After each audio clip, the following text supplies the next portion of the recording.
and welcome to another booktube video from me, Lauren, from Lauren and the Books. Happy Sunday. Hope you're all having a lovely Sunday. I'm in the throes of, I'm recording this on Sunday, I'm putting it up on Sunday, but I'm also in the throes of recording a reading for 24 hours in a weekend video. So I've been doing a lot of reading this weekend. I've gone a little bit mad with it. I listened to an audiobook for 2 hours non-stop earlier whilst cleaning my shower. So enjoyable. But here I am to wrap up the 14 books that I have read in the month of July. Trying to remember what month it was.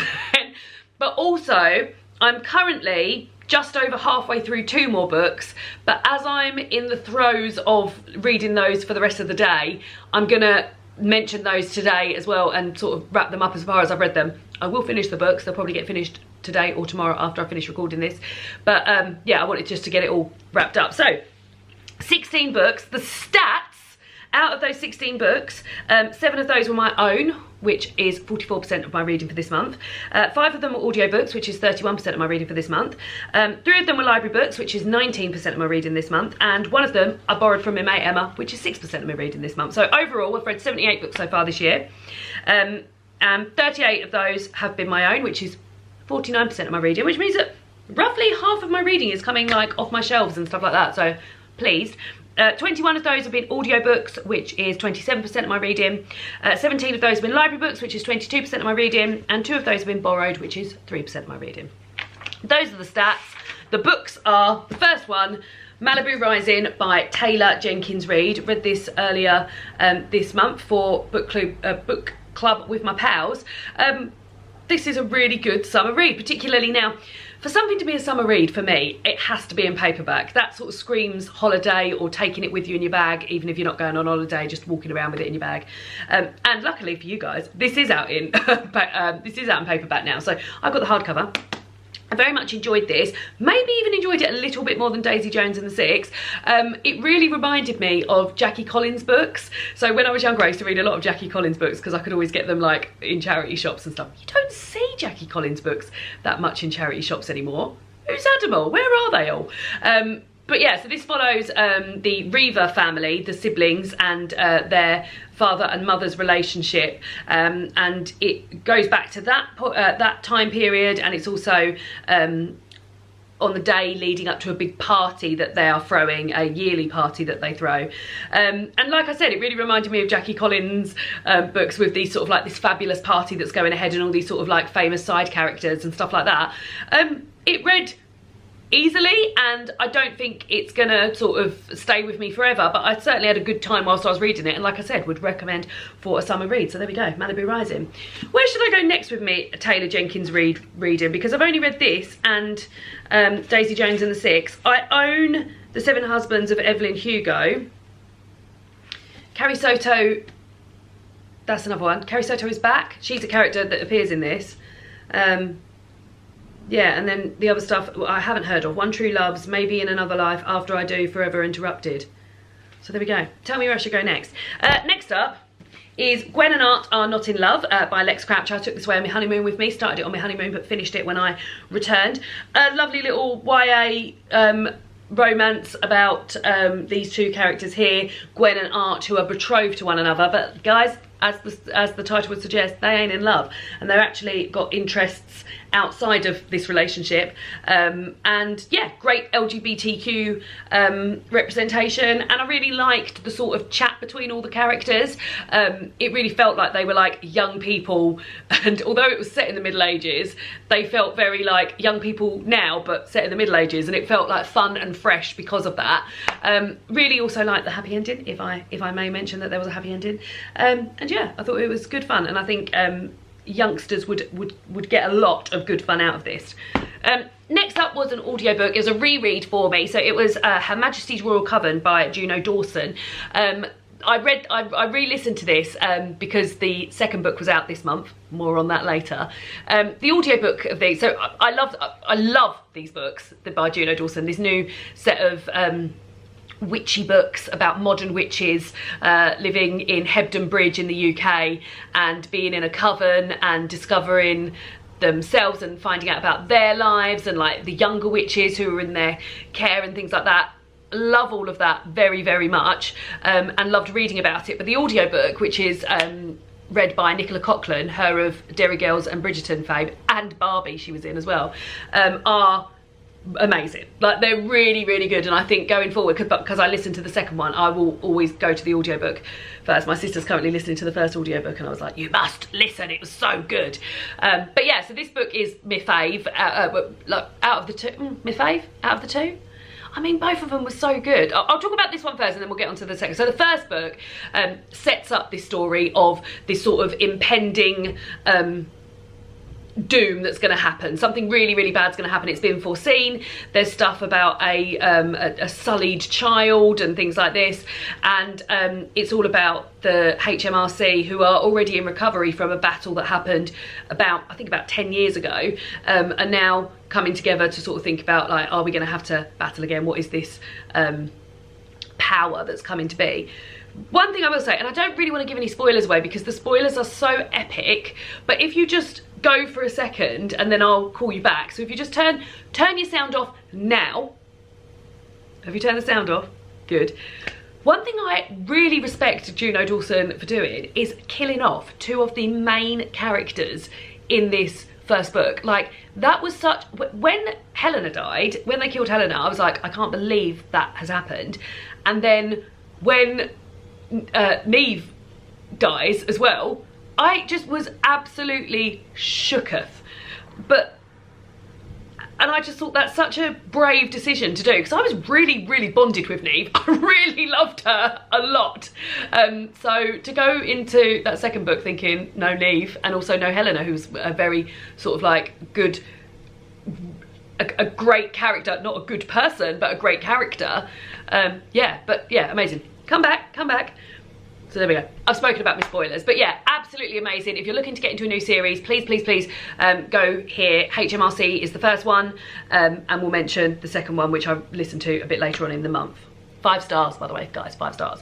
And then the next up, I read A Pocketful of Happiness by Richard E. Grant. This is Richard E. Grant's memoir. Richard E. Grant's wife sadly died in 2020, and this is his sort of like care diary of how it was her finding her diagnosis and looking after her and caring for her, and then in the run up to her death, and then his life following her death, but also interspersed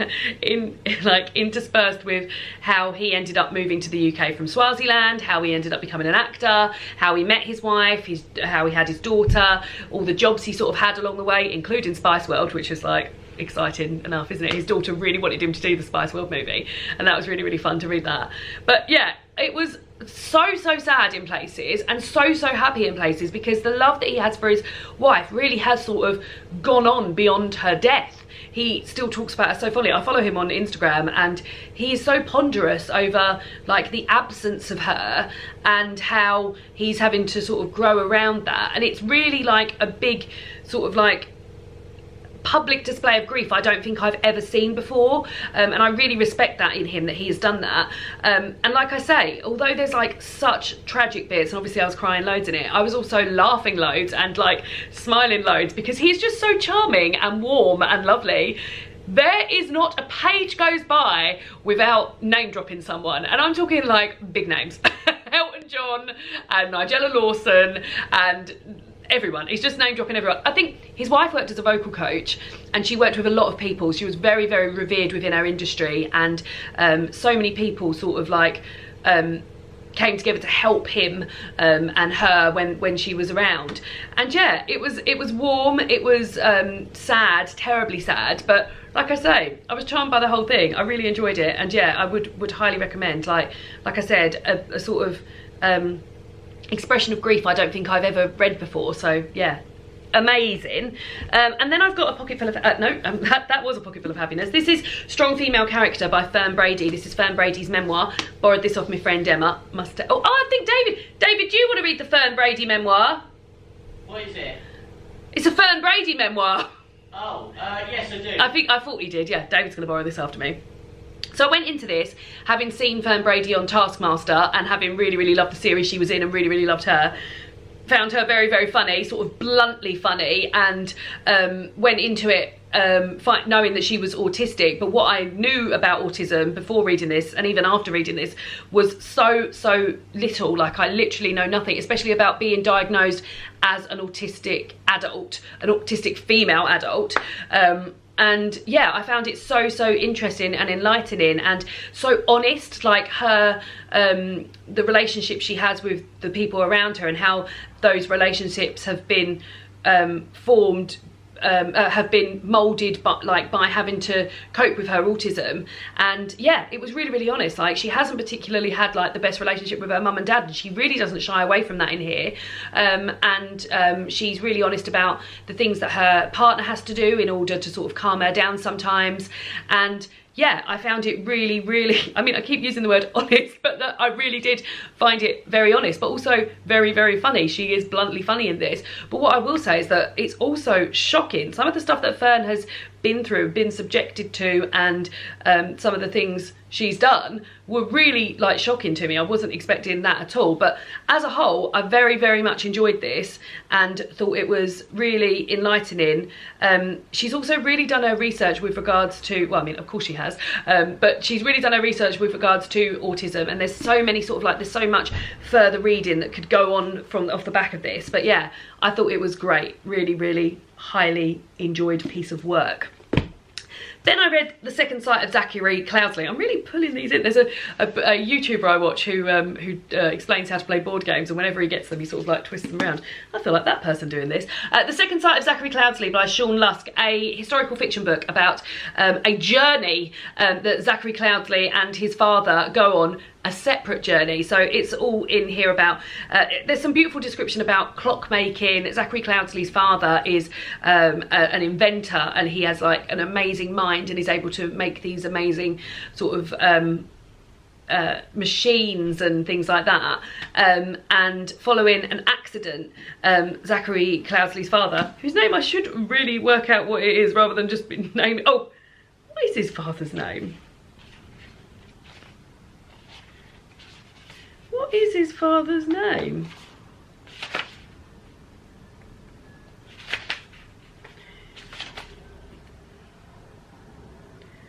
I actually can't remember.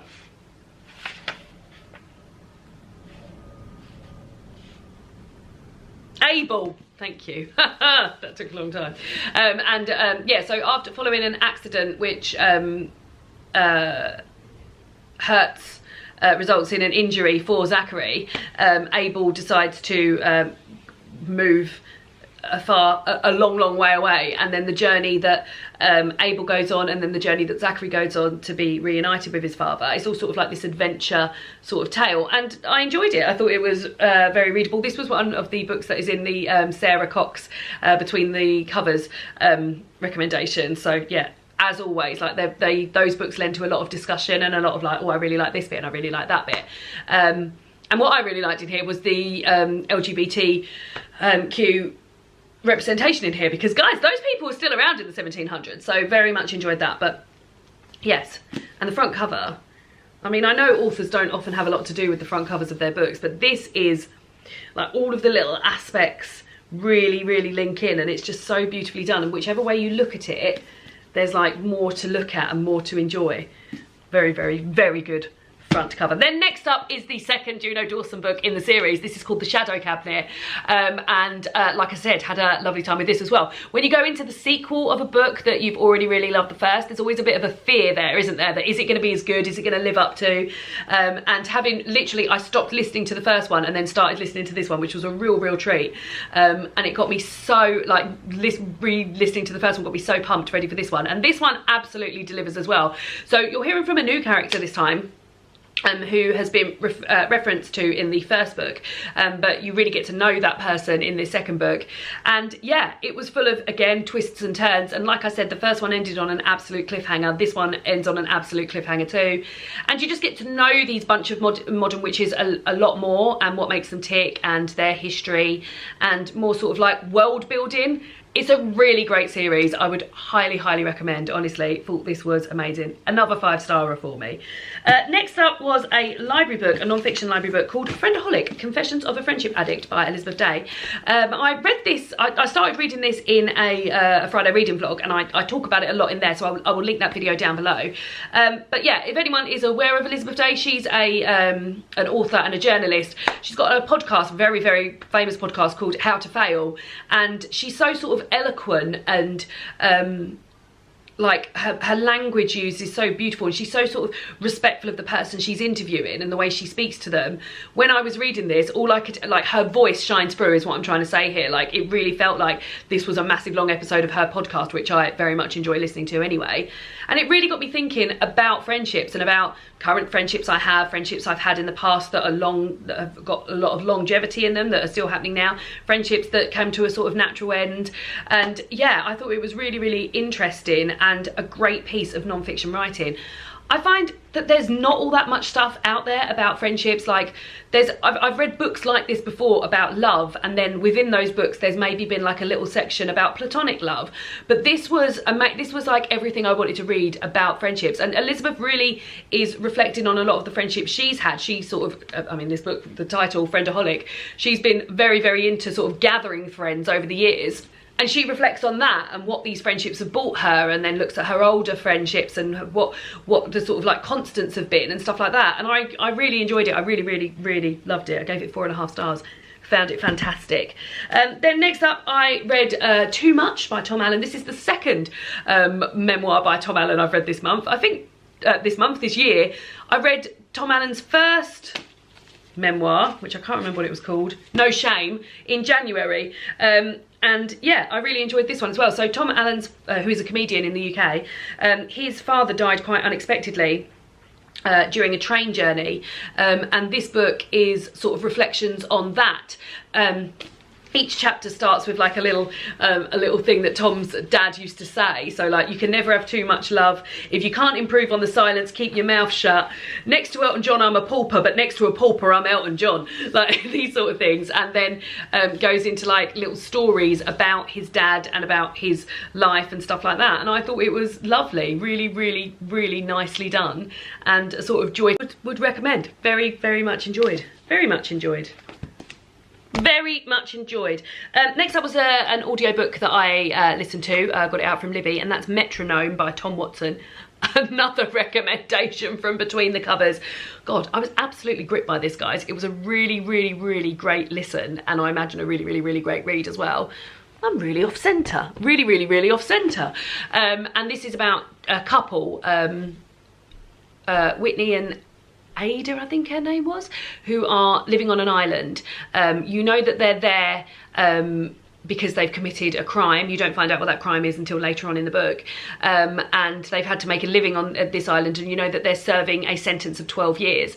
And after the end of that 12 year, the warden will come for them and they'll be able to return to their lives. So the book really unravels beautifully. Like, you really find out stuff at the right times, and you're really like, it's very enjoyable to find out like what crime they've done, how they've been living there. But what you'll also find out very early on is that they're tied to this island because they have to take a pill every 8 hours, and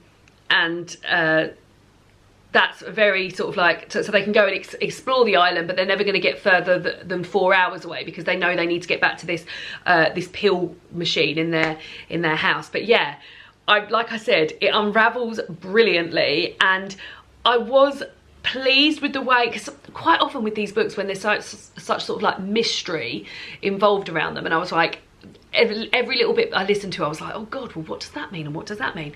But it does sort of nicely tie it up for you at the end, and I'm very appreciative of that, because I'm aware that's not always like what gets done in books now. Quite often you're left to sort of work these things out yourself, but I really enjoyed the way it was all sort of like linked up at the end.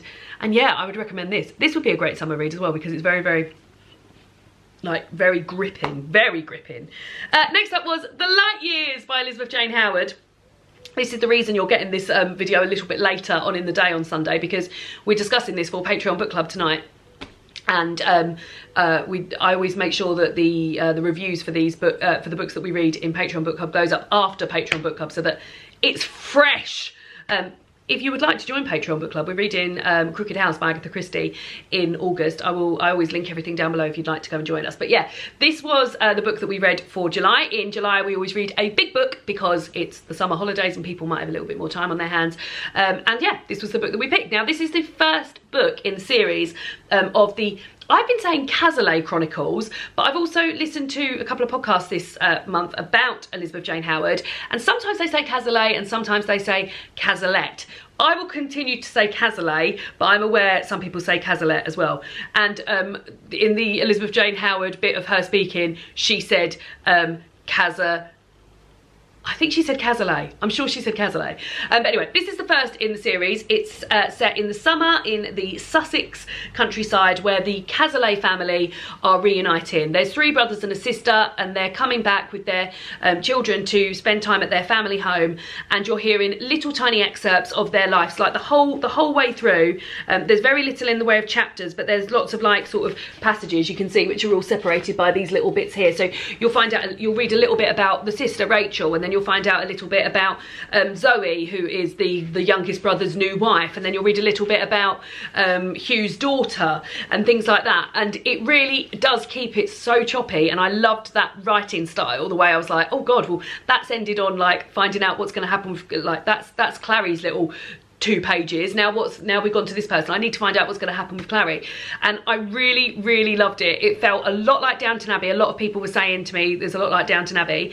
It felt really sort of like cozy to be reading this in the summer. Now the joy of this is that there's 5 books in this series, so I'm not going to read the next one in August because I'm reading Agatha Christie books, but I'm going to read the next one in September, then the 3rd one will be read in October, the 4th one in November, and then the final one, which I don't own. I have 2, I have these, I've got all of them. I've got this one and the other one David's mum bought me for Christmas, and then I've got the 3 and 4 I bought from a charity shop, but the 5th one is set at Christmas. So I will be reading that in December, so I'm very much looking forward to getting my mitts on that and then reading that in December. I think they're all like, I mean all of the other ones I've got are roughly this length, so I imagine that one will be like that as well. But yeah, I love the writing style of it. I loved finding out bits about the family.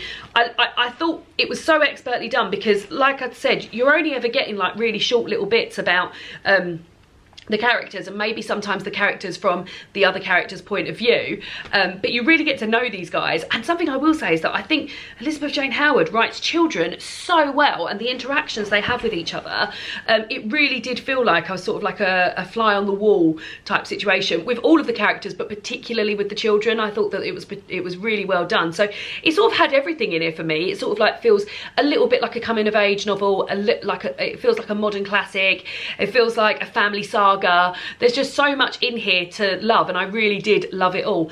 That and me saying it's cozy and things like that, there's still some like hard hitting stuff in here, and I would say trigger warnings for war and trigger warnings for sexual assault, because those things do appear. And I think going into the 2nd book, both of those are going to be looked into a little bit more. But yeah, I really loved this and found it really a big joy to read. So looking forward a lot to discussing this tonight, which will probably be happening as you're watching this, because I think this video is going up at 6:30 and Patreon Book Club starts at 7:15. Well, 7, but we always meet at 7:15. So yeah, very much enjoyed that. Very much enjoyed that. I've got to go and write the questions for that now. And then I read Bargain Bin Rom Com by Lena Norms, which is a collection of poetry by YouTube's own Lena Norms. I loved this. It was really lovely. I was reading it alongside The Light Years, and I was sort of like would read a little bit of that, and then I think, oh yeah, I treat myself to a little poem. I mean all of these were bangers, but like faves in particular was In the Event of Zombies. I mean, I'll just read it to you just to get a feel, because it was just amazing, and it really made me like go and find David and give him a lovely big hug. So In the Event of Zombies. In the event of zombies, I would shut up shop with you, batten down the hatches, wipe hope above the door and wait for ruin to pass over. I would stack cans of tuna into a fortress and invite you to play knights. I would paint murals on our ceiling until the skies reopened, stitch blankets out of cancelled flights, then kick off all the living dead when they tried to steal our Muller lights. In summary, I think it's true. I would enjoy an apocalypse with you. And I love that. And when I put up on Instagram that I love this so much, somebody messaged me and said that they'd had that particular poem read out at their wedding, which was so nice. So yeah, this was really great, really fun, and like, as is always the case with Lena, like fun but not shying away from like the hard facts and the hard shit that's going on. So highly enjoyed. And then we're getting into the books that I've read, that I've literally just finished, because like I say, I've been doing this reading for 24 hours thing going on. So I read and finished Happy Place basically in the space of 24 hours, like in the course of a day. This is a women's contemporary fiction sort of romance book set about a couple who have split up but haven't told their friends that they've split up yet. They're in a friendship group and they're very nervous that them splitting up is going to cause sort of rifts within the friendship group. And when they all get invited away to go away to their happy place, which is a house that they go on holiday to every year, and they find out that this is the last time that they're going to be able to go to this place because the house is being sold, and that there's also going to be a wedding with two of the friendship group at the end of the week, and everyone's so pleased that they're there and everything like that, so they can't tell them that they've broken up there as well. So this whole week is a sort of like fake dating situation for a couple who are already established, which is like maybe a fake dating like trope that I haven't read before. And I quite liked the fact that I was rooting for a couple who already knew each other very much. And like, I thought the chemistry and stuff and everything in here was done particularly well. Like I say, because they sort of knew what they liked and what they did. Like they knew each other very well, and they knew their like turn-ons and turn-offs. They were able to sort of like, you were reading into that, like it wasn't like insta love because these two are an established couple. So I appreciated that. One thing I did find a bit strange was that their friends was like, they weren't able to lean on their friends for support in the fact that their relationship had like burnt out, just wasn't happening for them anymore. And I was like, oh, but that doesn't feel like the best sort of friendship group to be in. Like, I would want more support from my friends. So that I found a bit strange, that they were that involved with their friendship group that they wouldn't tell them that their relationship had broken down. But yeah, as a whole, I enjoyed this, and I enjoyed the sort of like holiday things and the daft stuff that only ever happens in romance books, where they're like, we're going on a group shop today to the local mystery bookstore, and then we're going to go and get coffee next door, and we always do all these games when we're together, and this sort of thing. So yeah, it was good fun, and again, another good summer read. However, this one is not out in paperback yet. There's a whole host. I will read some other Emily Henry stuff. She's also the writer of Book Lovers, You and Me and Vacation, and Beach Read. So I will get round to reading those also. I mean, Emily Henry, are you going to do a Christmas book or not? Because I think that you'd be really good at it, just saying. And then I also finished the audiobook of Dragonfly and Amber, which is by Diana Gabaldon, the second in the Outlander series. So not much I can give away in terms of plot here. But oh my God, this was an audiobook. I think it was 38 hours long. So I got it out from Libby. You only get 21 days with them. So it went back after I'd listened to 17 hours of it. Then I got it again after, like, and that was in like, before I went on my honeymoon, to like May. So it had been a long time that I'd spent away from it, so I had to go on Wikipedia and have a little look at the plot and what point I'd got up to. So I finished Outlander thinking, this is a great premise and I can really get on board with the premise of this book, but I don't know if I like the romance side of things. So the premise is that we're following a young woman, Claire Randall, who's on her second honeymoon with her husband in Scotland in 1940s, and she falls through. She times travels using some stone and some witchcraft and stuff like that into 1700s Scotland. There, where she thinks she's trapped forever, she meets a man called Jamie Fraser, and she marries him, and they have this big sort of like very sexualized romance, and that's the first book. Now the second book explores more of the stuff that I loved from the first book, which was the fact that she is a woman, she works as a nurse during the war, so she's got some medical knowledge, so she's able to lend that medical knowledge to 1700s life, so like stuff like infection control and stuff like that, and just knowing what things you should eat so you won't fall ill all the time, and also sort of like knowledge of what is coming up in history. She's able to sort of like help out with the community there, and I really love that sort of thing. There's also a character from the first book who she also believes to have travelled back in time, and you get to look a little bit more into that in this book and stuff like that. So all of that sort of thing, like, I'm invested in it. And Claire herself, I quite like her. I liked her less in this book than I did in the first book, but I still quite like her. But the bits that I do not like are there's the romantic aspects of it, in that to show someone how much you really love them, you're prepared to hurt them or prepared to receive hurt from them, because that's what love is, like that sort of thing. there was less of that sort of overtly in this book than there was in the first book, but it's still there. And also there's things in there that I'm sure are homophobic, but aren't really going out there and being like, this is definitely homophobic. But yeah, there's just sort of like some stuff in there that I think I would not be happy reading this if I were a gay man. So yeah, there's problems in there, but I do like the storyline and the characters. Now, I own the third book. I bought it thinking I was going to get the first book read before I went on my honeymoon so I could read it with me, take it with me and read it, and I didn't get around to it. So I still feel the same coming out of the second book as I did the first book, whether or not to carry on with the series. I own the third book, we'll maybe give it a go, but it's a big sort of commitment of time. I think a lot of people feel the same. When I put my review up on Instagram, a lot of people said, oh yeah, this is exactly how I feel about this series as well. So I'm not very original in that, but here we are. Right, okay, so the last two books that I'm going to talk about are books that I'm currently reading, so I haven't finished yet. So I'm reading A House for Alice by Diana Evans, about halfway through this, actually about halfway through both of these. Diana Evans is the author of Ordinary People, which won the Women's Prize for Fiction, I think, a good few years ago.